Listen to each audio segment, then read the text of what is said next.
Will you all please join me for the Pledge of Allegiance? I pledge allegiance to the flag of the United States of America and to the republic for which it stands, one nation, under God, indivisible, with liberty and justice for all. I'd like to thank everybody for coming out tonight. Antoinette, can we get a roll call? Mr. Cook? Here. Mrs. Adriano? Here. Ms. Smith? Here. Mr. Williams? Here. Would somebody like to audit the bills? I will make a motion the town board approve abstract number 3 dated February 16th, 2018 in the amount of $1,748,944.47. So moved. Second? All in favor? Aye. Aye. Ms. Smith, you are up. First. First item on my agenda are recreation requests from Mr. Matthew Chabaro. He would like to hire an instructor for tumble time. This is a class that he's offering at the rec center. Matt would like to hire Leah Dempsey for the tumble time program leader at the rate of $18 per hour. So I motion the town board approve Leah Dempsey as a tumble time instructor. So moved. Second. All in favor? Aye. Another request from Matt regarding a rehire for a co-ed basketball camp director and also a new girls basketball camp director. He would like to rehire Chris Santos as the co-ed basketball summer camp director at the rate of $23 per hour. I'd like to motion to rehire Chris Santos as the co-ed summer camp director and approve the half-day girls basketball camp, also hiring Kevin Richards as the director of the half-day girls basketball camp for $23 per hour also. So moved. Second. All in favor? Aye. Just got a lot of requests this week. So we're looking at softball finally, thank you. No more winter sports. Matt would also like to rehire Michael Capra as the softball director of the spring, summer season and fall season at the rate of $100 per team with a cap of $1,600 for the summer season and $900 for the fall season. I'd like to make a motion that the town board approve Michael Capra as the softball director. So moved. Second. All in favor? Aye. Okay. Another recreation request. Okay, Patterson Recreation is sponsoring a senior trip going to the Westchester Broadway Theater. They would like to contract out JTR Transportation for a round-trip service. They took on 2 bids. JTR was the cheapest. So I'd like to motion to approve the transportation service for 4/12/18 to the Westchester Broadway Theater provided by JTR in the amount not to exceed more than $869. So moved. Second. All in favor? Aye. Okay. All right, what's the next one? We have Fox Run Water District. Sorry. Okay. So the town of Patterson operates a water district serving the Fox Run condominium. The town of Patterson requested proposals to replace the well wire at the Fox Run Water District. Tyndall Septic Systems was the lowest proposal. I would like to have this resolution entered into the record for Tyndall Septic Systems in the amount of $11,800. So moved. Second. All in favor? Aye. Just by way of background, this is in response to the Fox Run Water District, where typically on a well pump you'll be getting anywhere between 10 and 30 years on a well pump. We've been burning them out between 1 year and 6 months. We have had people out there looking at lightning. We've had people looking at potential surges for the electric.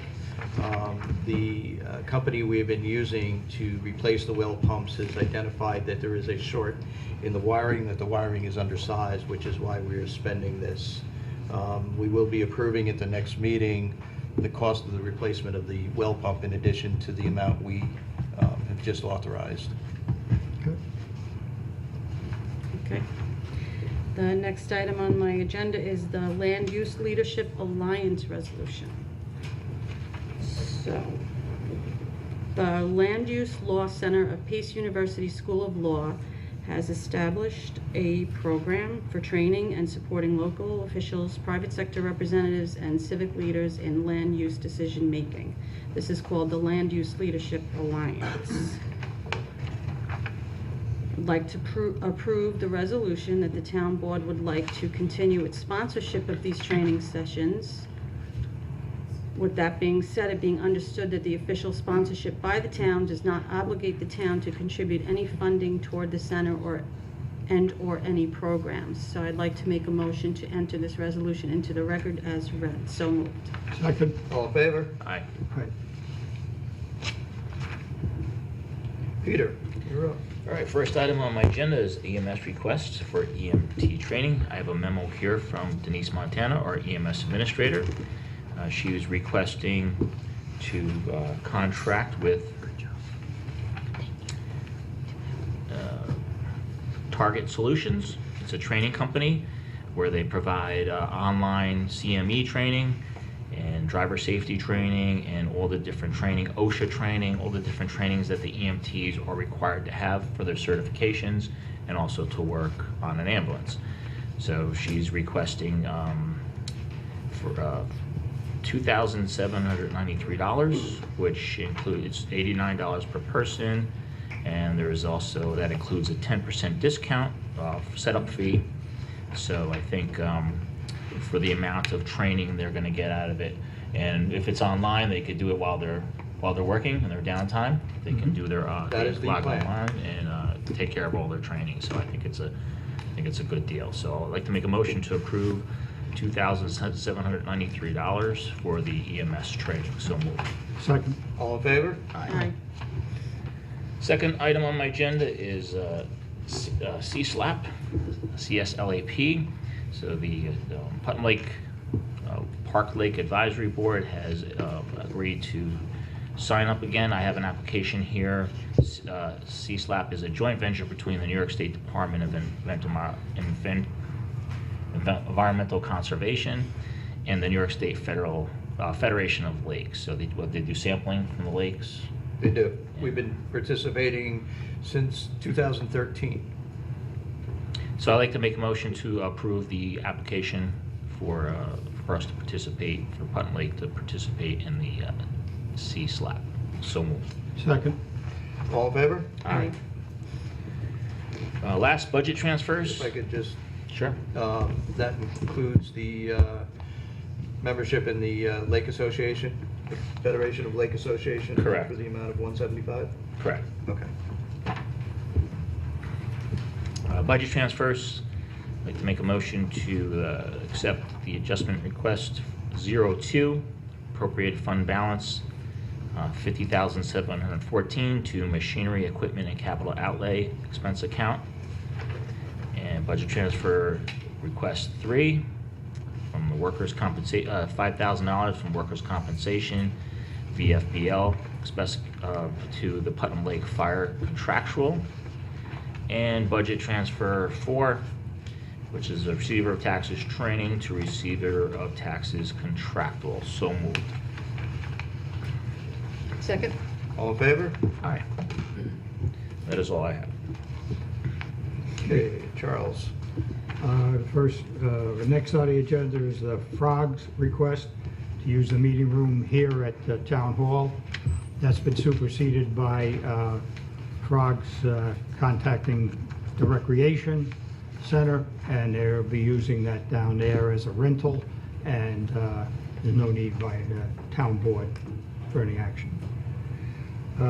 Next is repairs to the wastewater treatment plant concerning a manifold, and there's a proposal that we had from K&L Welding in the amount of $3,700 to do the maintenance required.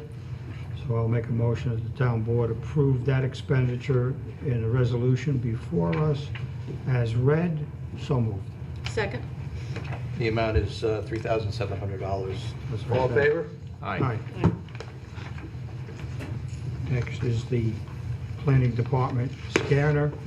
Received a letter from Sarah Mays concerning replacing a scanner which has been in the planning department for the past 11 years. So she received 3 quotes, the lowest one from AVP in the amount of $1,499.99. And I will make a motion for the town board to approve that expenditure for the scanner, and including 1 year on-site service that goes along with the agreement. So moved. Second?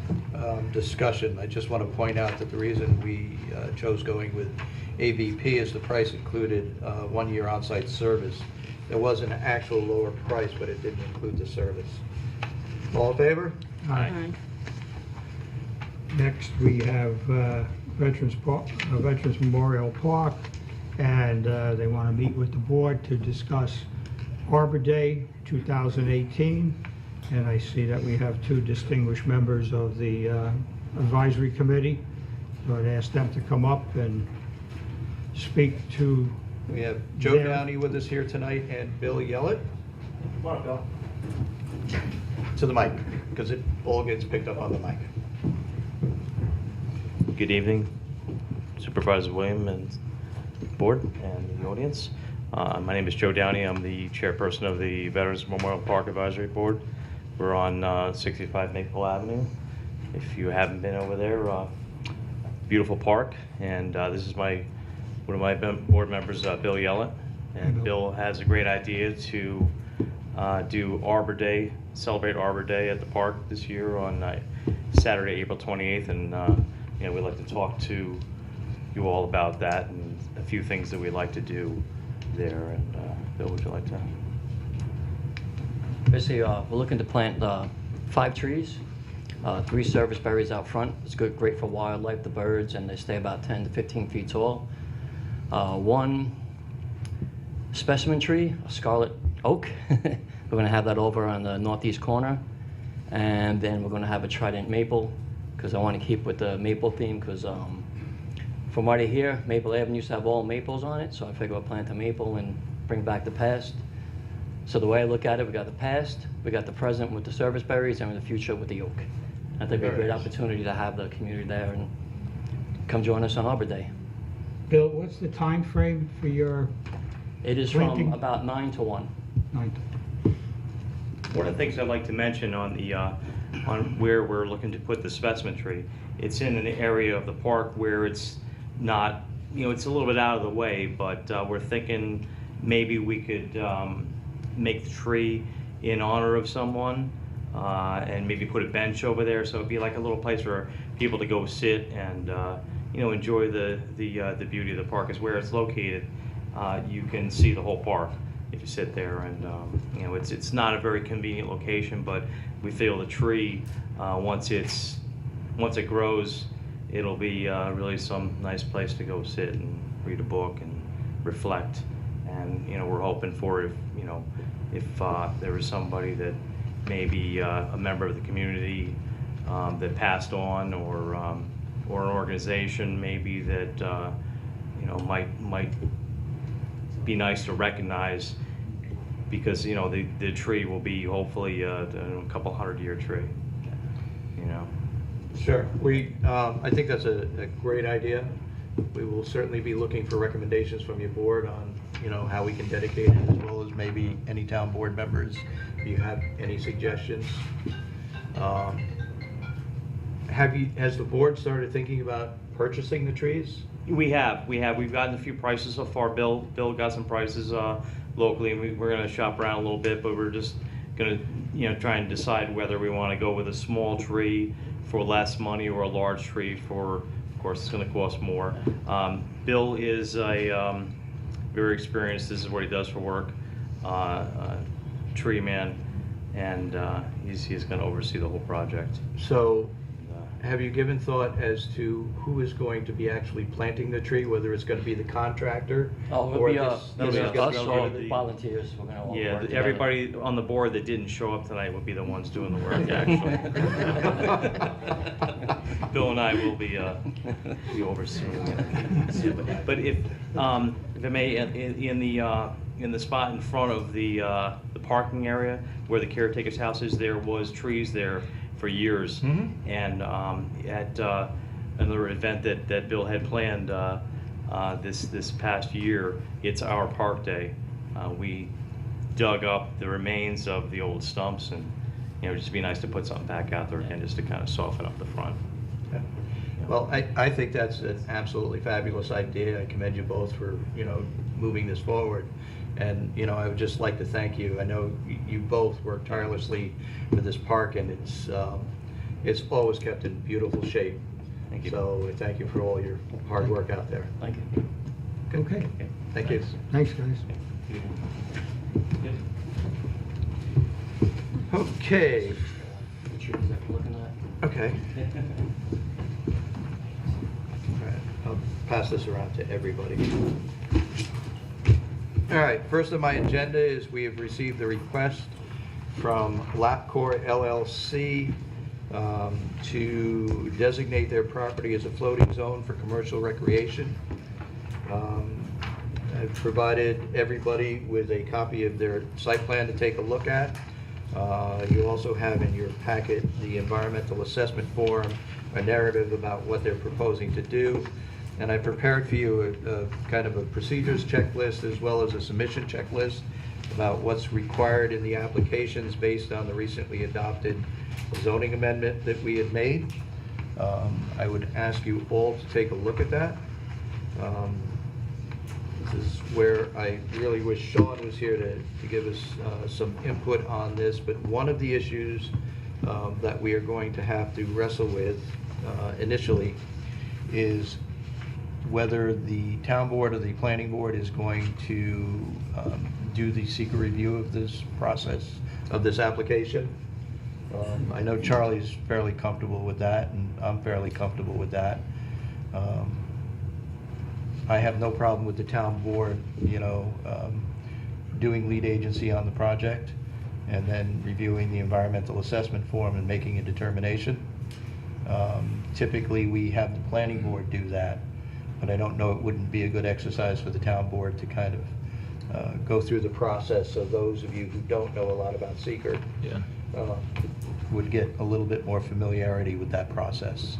So what is your thinking? I would go along that just only for that reason. I mean, otherwise, the planning board is very capable of doing all of that, but for folks who are not familiar, Yeah, I'd like to Okay. get if you guys want to do the work, I mean, that's, All right, then I'd like to make a motion that the town board declare their intent to assume lead agency status in the review of the Lapcore LLC request for a floating zone and site plan. Second. All in favor? Aye. I will circulate notice tomorrow to all the other involved agencies. Oh, boy.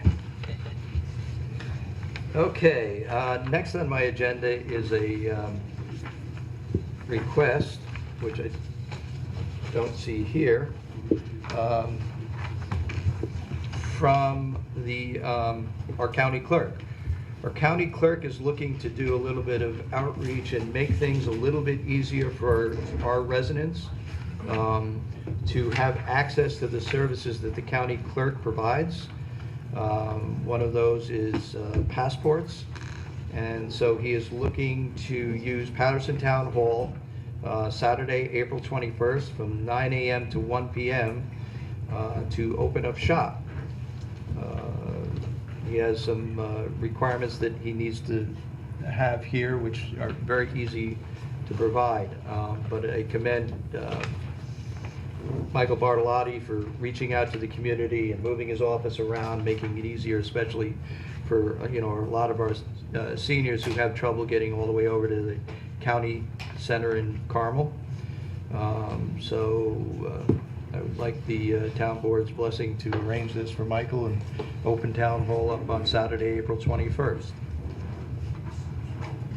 Anyone have any issues with that? Not at all. Okay, so we will get it up on our website and get it out to the public that the county clerk will be at Patterson Town Hall, April 21st. All right. Next on my agenda is the HAB program. HAB stands for Harmful Algae Blooms. I attended yesterday a conference up in New Falls.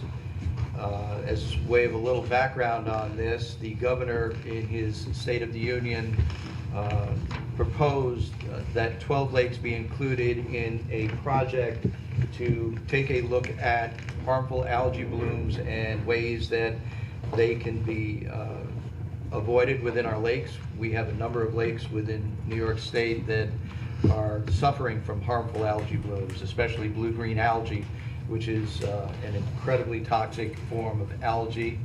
I know Putnam Lake has seen a number of blue-green algae blooms over the last few years, and they seem to be growing despite the fact that we are treating the lake. But I will commend the Park District because they've been very proactive about it. So our beaches have been staying open throughout the season while beaches on other lake communities have been closed. Governor Cuomo started off the conference. I must say that I was very, very impressed with Governor Cuomo's speech that he gave and his knowledge of the problems that we are having with our lakes and his grasp of the algae problem, the harmful algae bloom problem. So, I mean, that started off the conference, but I will say that, in my opinion, and I wish Sean was here because Sean was there with me representing the Putnam County Health Department, that I think the conference then went dramatically downhill. It gave several presentations that were adequate for the lake people, but most of us there were there to represent the lake communities, had extensive knowledge of what the issues are and perhaps recommendations on how to address them. And they seemed to not be that interested in anything anybody had to say at the meeting. Initially, the program was set up that there were going to be this technical advisory committee and steering committees from each local community. Well, it seems that there aren't going to be the steering committees anymore. DEC is, because of the short time frame, just moved ahead, hired a consultant, and is going to be coming up with action plans for each lake without input from the local communities, basically dictating what they feel the problems are. I'm very concerned because the information that was provided to us yesterday about our lakes seems to have some misconceptions. One of them, in my opinion, is that 65% of the phosphorus in Putnam Lake is being generated by the septic systems of the homes around the lake. And I challenged them on that with a USGS study, which they seem a little flustered about, and there are ongoing discussions about that. But I am very concerned about the state and the state DEC hiring a consultant, not seeking local input on developing an action plan. My recommendation to the Park Advisory Board and this town board is that we somehow get out in front of that by developing our own action plan. It's going to take a lot of hard work to do that, but I think if we allow them to come up with their action plan first, that it's going to be very hard to turn them around from the recommendations they're going to have in that. And it appears that their first and foremost recommendation is going to be that somehow the Putnam Lake community is going to have to be sewered. The town had taken a look at sewering the Putnam Lake community back in 1999. We backed away from doing that because the cost at that time would have been well in excess of anything the controller would have approved, principally due to the amount of bedrock and blasting that would have needed to occur to put the collection system in. The cost at that time, it was phenomenal, and we hadn't even identified where the plant was going to go or the land that we were going to have to acquire and what that was going to cost.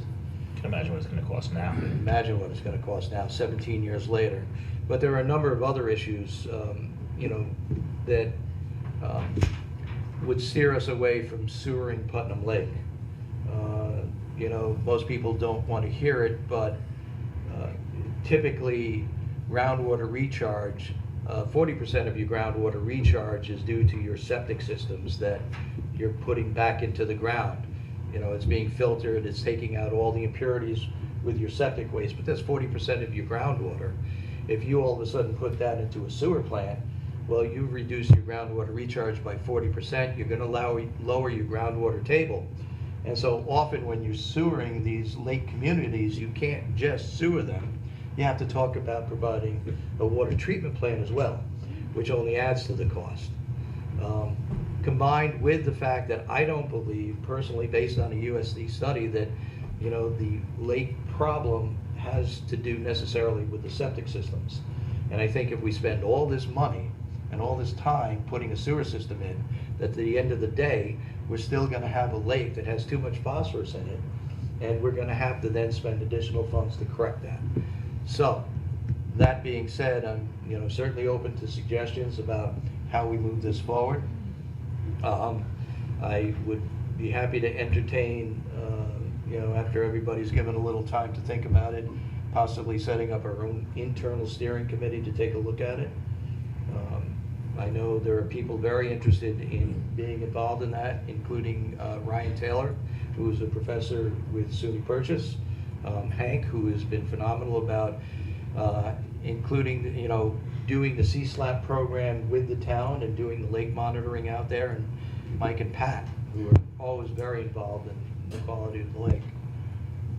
The governor's group, however you define them, who want to come up with their own plan, is the state going to fund it in any way, shape, or form? Or they're just going to come up with this plan and say, okay, community A, you have to do this and you have So to come here- up with the money? Yeah, so here's the proposal. The governor has committed $500,000 per lake for each of the 12 water bodies, 12 lakes, to what we believed, according to his initial proposal, was to do analysis and come up with these action plans. In that regard, I had provided the DEC, who seems to be taking the lead on all this, my recommendation on what we needed to take a look at for additional testing out there, which included looking at the groundwater going into the lake to determine whether it was actually had excessive phosphorus from the septic systems going into the lake, taking a look at the lake sediments, taking a look at the quality of the streams going into the lake to see if any, you know, particular area had higher phosphorus levels that we needed to take a look at. It seems that they are going to be taking the $500,000 allocation per lake and giving it to a private consultant who is just then going to do the action plans. And it's not going to be coming down to the towns for, you know, any particular use. So there That's was very no- disappointing. Excuse me, there was no indication that this consultant would come and talk with the town? No, actually, quite to the contrary, they were clear that the consultant was not coming down, that yesterday's seminar was our opportunity to, you know, provide initial input into the development of the action plan, but at the same time, you know, they did not allow any particular time for us to actually have a substantial conversation about individual lakes, even though we tried to. I was there with Maureen Fleming, supervisor of the town of Kent, who I believe was equally as frustrated and actually expressed her frustration at the very conclusion of the meeting. There was a breakout session that we assumed was going to be to talk about the individual lakes, and the breakout session, the DEC very clearly directed everybody that they wanted, the only input they wanted from us at that point was how to address better notification within our communities to let our residents know the concerns about algae blooms. Nothing to do with the lakes. Like I said, it was very, very disappointing day. And they determined that the septic are possibly poisoning, polluting the lake, not because of testing of the water, right? But because of just looking at the geographical area and the Yeah, density. basically, what they wanted to do is they wanted to take a look at the in-lake phosphorus concentrations based on the CSLAP data, and then kind of model the watershed. And the model basically comes up with some base assumptions about where phosphorus might be coming from. One of those assumptions is if you have a density of homes around a lake, those density of homes have a certain contribution into the lake. But different watersheds react differently based on the soil types within that watershed.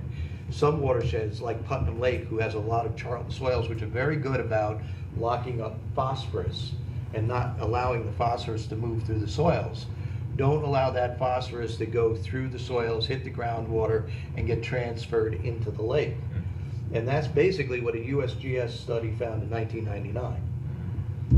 So I did get the DEC today because I sent an email down to the individual who was still with the USGS asking to have a further discussion about his study and what it really meant. And I CC'd the DEC in on it, who are now very interested in having that further conversation. Hopefully that, that will shed further light on whether septic systems in the Putnam Lake area are or are not contributing. And hopefully there will be some agreement that we can do further analysis out there, further study about what groundwater is really doing in the Putnam Lake area as it relates to the lake. It was a day of good news, bad news. So where do we go from here if we wanted to form our own action plan? Well, I think, everybody needs to have, a further dialogue. I'll be sending out more information either tomorrow or Friday about, the conference and some of the information that I had.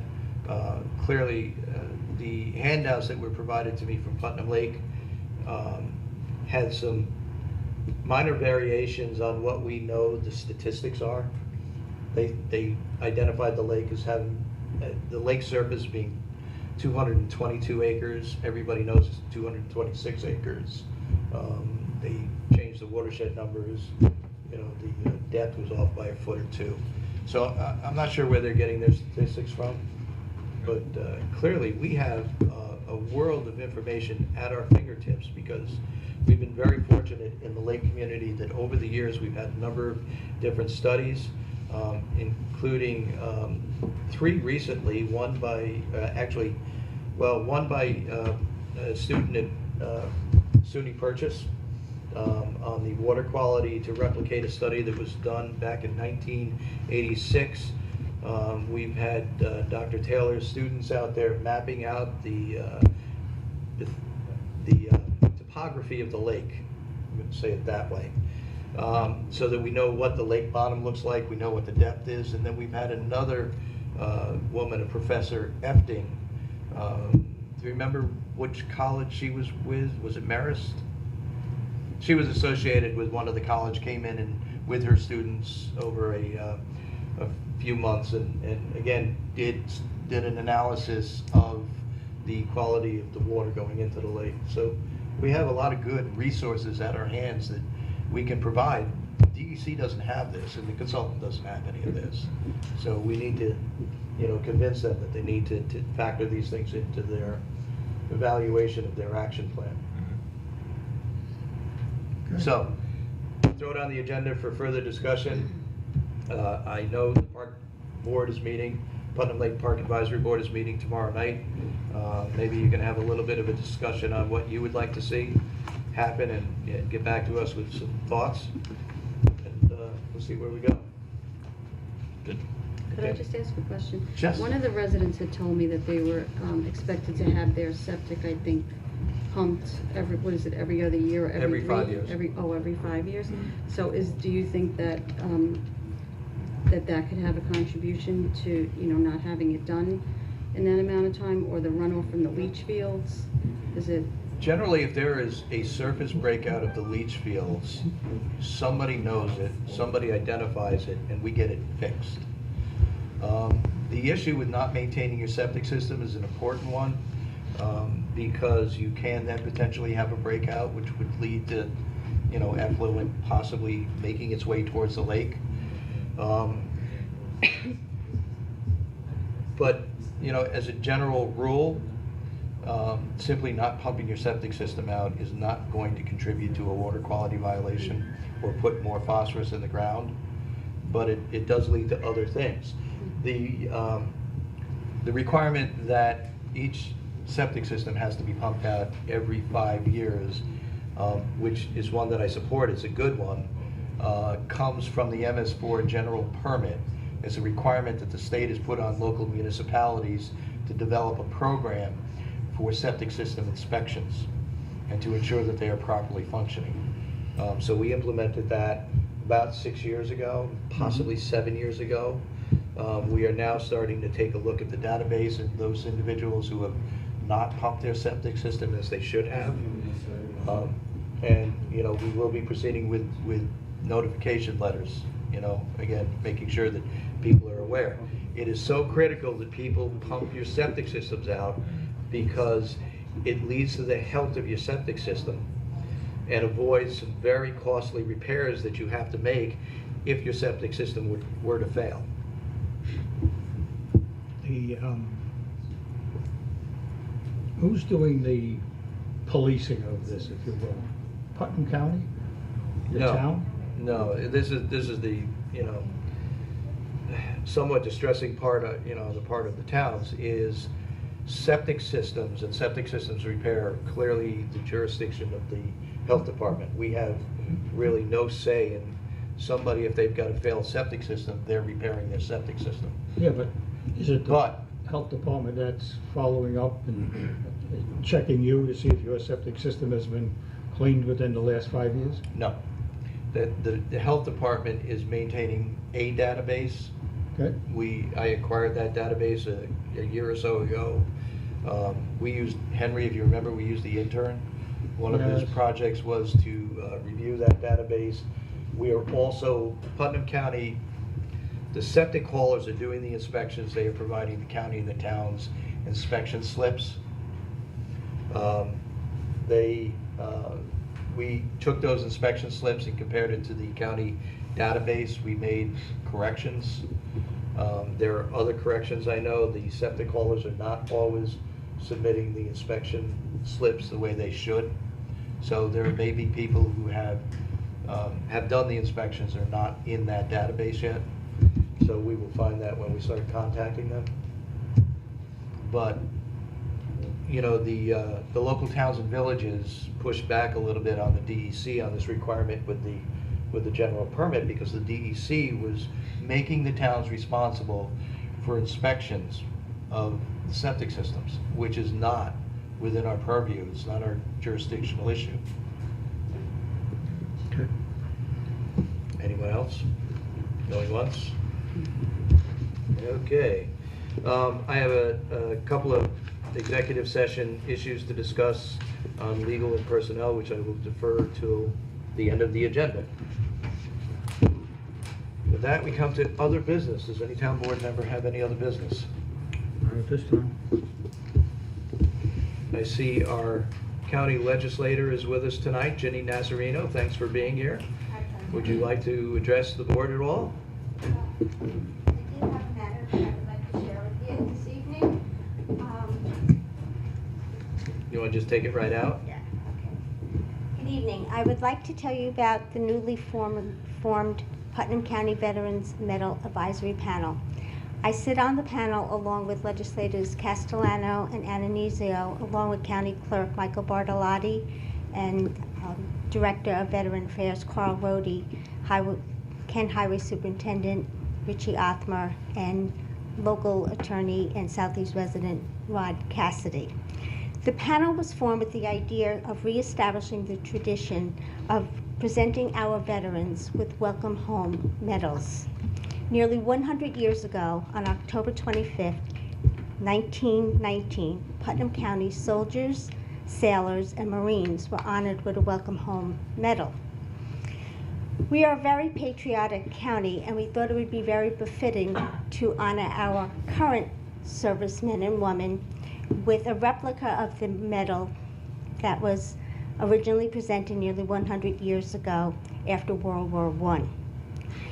We believe the original medal had the face of Chief Ninham, and we are seeking vendors to reproduce the medal close to the original as possible.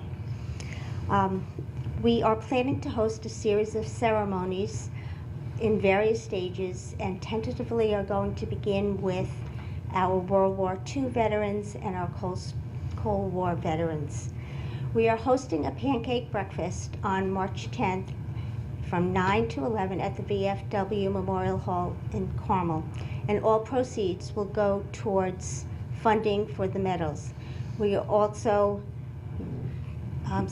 looking for sponsorships and private donations, as no taxpayer dollars will be used for this.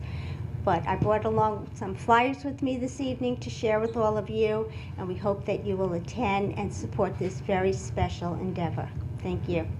Jenny, if somebody wanted to make a donation, is there contact information on the flyer? You could send it, there's not on the flyer. Let me give you the copy of the flyers for all of you. You could send it to Carl Rody or Michael Bartolotti, but I will get you a specific address if somebody wants to make a donation. This is a picture of the original medal that was handed out after World War I. We are trying to duplicate this as best we can. There was also a parade back in 1919, and just share this with you as well, just as a point of interest.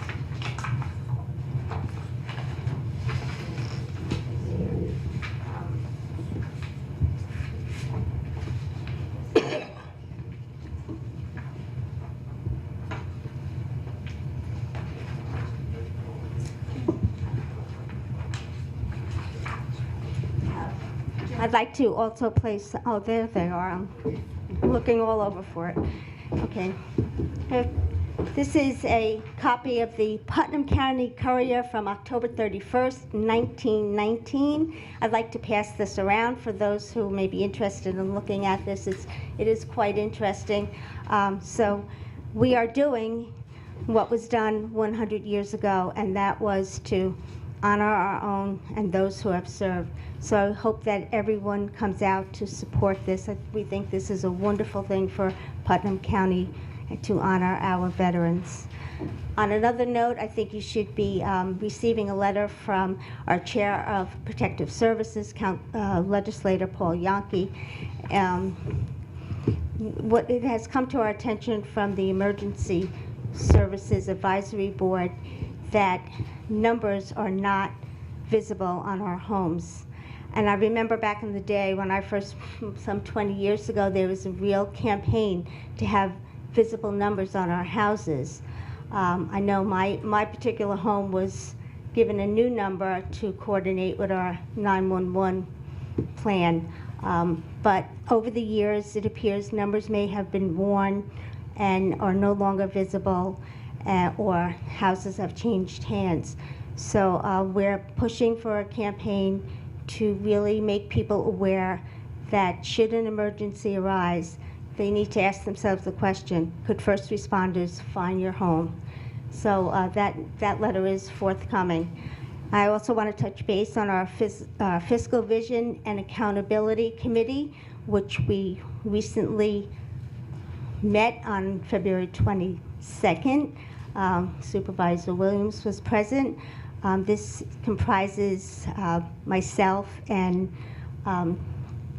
Legislator Neil Sullivan, who co-chairs it with me, along with all the supervisors and village mayors. We hope to collaborate and communicate well to bring some shared services initiatives to the forefront. So we're looking forward to working with everyone to develop some great ideas for Putnam County. So thank you for having me this evening. I look forward to trying to attend more upcoming meetings if my schedule permits. Love to have you Pretty here. hectic. Yes, I know. Thank you. Before you walk away, one thing on the street numbering, just so you're aware, back when E911 was implemented, all the towns were required to adopt a consistent numbering scheme, which included having the E911 number that was assigned to each property posted at the road entrance or at the driveway entrance, either on a mailbox post or a separate post, and then on the house. So those laws are on the books. We do try to enforce those laws.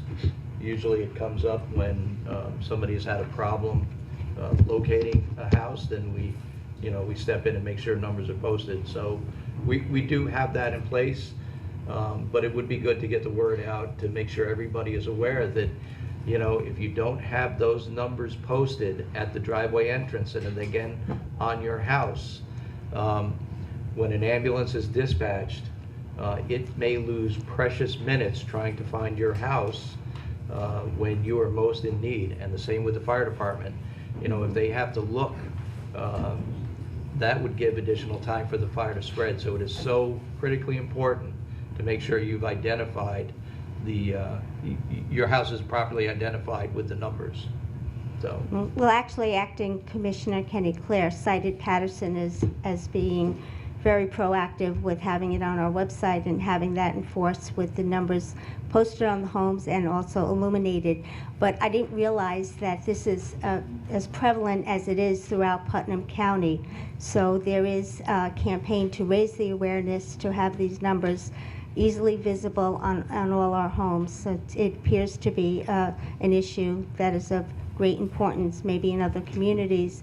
But I remember too, when I moved here, my address was my lot number, and then with the E911, it became, they changed my number, so that's how that came about. But Kenny Clare and Anthony Sutton, when they reported to our meeting the other night, they said this was quite an issue throughout Putnam County, so we're just raising awareness to it.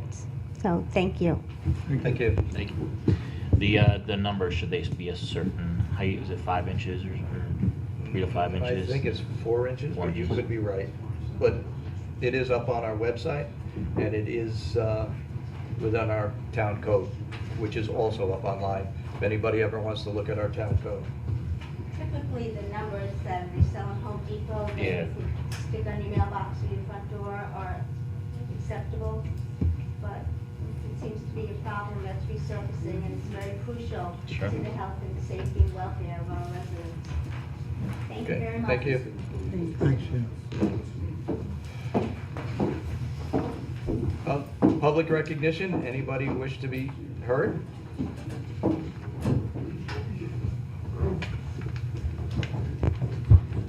Jennifer Gallagher, resident in Patterson, New York. I just wanted to correct some misinformation that's been going around as far as the issue with the sodium and chloride in Patterson, New York.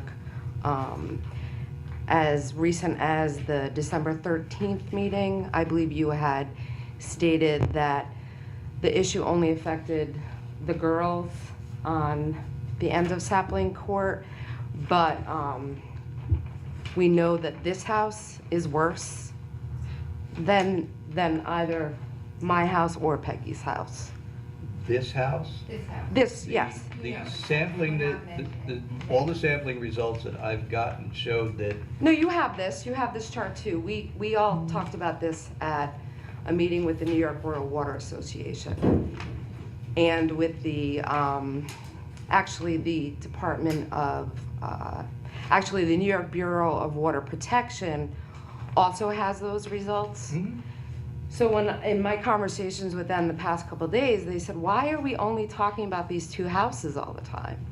When it's abundantly clear that this house is actually the worst house on Sapling Court. I will take another look at that, but my recollection of all the data that we've collected so far was both you and Peggy had the worst sodium levels. No, I think we corrected you on that on a number of occasions. Well, respectfully, like I said, I will go back and check. My recollection This is something that you already have. Yes, and you have the data because the New York Bureau. May I see that? Yes, you Yes. may, and you know the house they're talking about, it's next door to me. So And they're the very numbers are higher confused. than mine. The other point that And there they're, are houses on 311 that are higher, and there are houses down the street that have, not higher than mine, but that are higher than they Right. should be. So- It is not just a question of two homes on Sapling Court that have a problem. This building has a problem. Next door has a problem. The Justice Court has a problem. It is not just us. the other thing that they asked me to clarify was in the Chazen report, homeowner complaints of road salt contamination are reportedly received by the Putnam County Department of Health every winter, where seasonal variation is noted in salt complaints. road salting, rather than water softeners, is the suspected source of salt. Now, this was from 2004. So this problem, we've been aware of this for now 14 years. This came from you. The source of the salt contamination on Route 311 in Patterson is not fully understood. So, this problem is not new. It's not just Peggy and I. Peggy and I are not the worst house on the block, and we cannot continue to give a false narrative to everybody in this town and to every government agency that's involved. That is the point that I need to make today, and it needs to stop because it's not true, and you're all aware that it's not true, and most of all, you. Well, while we're on that same subject, just to let you two know, yesterday when I was in New Paltz, I had an opportunity to meet with Dr. Lloyd Wilson. We talked about this spring's round of testing because the weather has changed rather early. We talked about the possibility of moving the testing up by possibly a month. So they may be looking at coming back in April, May. We've heard that. Okay. We've had the same conversations with that. Anyone else? Yes.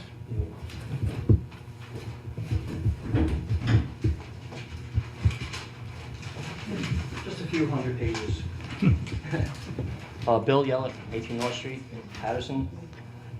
Just want to go over a few things in the town. I've been, driving around and look at our environmental beauty here, and I was trying to come up with ways like how we can think outside the box to bring businesses in that work with like an outdoor policy.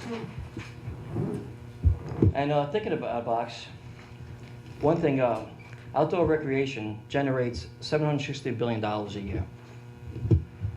It generates $125 billion federal, local, and state taxes, and it supports about 7.6 million American jobs. And some of these businesses are outdoor adventure courses, which we have so much outdoor space here. Might be a good idea to, just to take a look at it.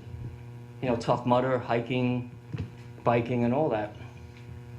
We already have skiing, paintball, and soon, hopefully, the Metro North bike trails. So why not connect the dots where Patterson could be a destination for like outdoor activities? We have Metro North right here. People come up, enjoy the outdoors, and go back home and spend their money here, which I think would be a great source of revenue for us. Also, another idea of open space concept is Sucop Farms in Dover Plains. They have a partnership with the Heroic Foods, which is a nonprofit startup agricultural training program designed to prepare military veterans to sustainable farming, agriculture trades, and food business. We have the open land for that, so I think it'd be great to get back to our military veterans while generating revenue for the community. I think it's a great idea, helps our veterans, and we have farmland here that we can maybe hook up with Sucop, talk to them, and see how that program works. It'd be a great idea. Also, throughout the fall harvest fair seasons, my wife and I and family, we exclusively went to Connecticut and Dutchess County, and we noticed all the people at these fairs, and we think, wow, Patterson can really use this. So that ties into with the agriculture, the Heroic Farms, with our veterans, have farms here, bring agriculture here a little bit, and we're bringing back that harvest fair field here where we can generate the revenue. And last thing, I'd like to ask the town board to consider the formation of an open space advisory board. I know we need another advisory board, and the basic sole mission of this board would be to research businesses and other options such as like a nature museum to coincide with the Great Swamp to help bring revenue to our town. The board would be completely voluntary. It would not cost the taxpayers or township or any extra money. So basically, I think this open space advisory board, go out and look at businesses that could use the open space concept to bring that revenue to Patterson. And thanks for your time, appreciate it. Thank you, Bill. Thank you. Couple of things. I absolutely agree with what you all just said. We have been proactively trying to go down that road Okay. now for some time. We actually just changed the zoning recently, which would give the town board flexibility to take a look at a piece of property and take a look at a business and see if it was appropriate for that piece of property in regards to commercial recreation. We currently have, and it's one of the things we discussed tonight, a proposal for a paintball operation Right. that would be located down next to the Down around that bend near the tracks down yeah, there? down by the railroad tracks, but also down by the bike trail. Right, it's a great idea. We have, I took it upon myself to introduce the individual making that proposal with Metro North, who is doing the bike trails so that they could work together on, Perfect. expanding some opportunities down there for possibly, a little concession stand with perhaps a bike shop Right. right there. The proposal up in Dover, if you could provide my office with some information Oh, on that, so definitely. we could take a look at that, Okay. absolutely. Definitely, yeah. It's a And great program they have. as far as the open space committee, the planning board is currently working on assessing all the open space, the location, the trails, trying to find ways to better link the trails with the intent of trying to promote more commercial recreation Right. within the town. So maybe there's some way I can get you to work with the planning board on Sounds great. that. Perfect. Rather than create a whole nother committee That's to what I was do saying, the that's same what we thing need, you're another already community. doing. Yeah, exactly. And I commend Ron Taylor, who has really delved into learning GIS. Mm-hmm. It's a graphical mapping Yep. software that. Yeah, we use that for the city to map all the trees. Yeah, and mapping out all the open space and the trails, Okay. so. Okay, great. Thank you very much. Thanks for listening. Thank you. Thank you. Anyone else? Motion to go into executive session? Second? All in favor? Aye. Aye. Thank you all for coming.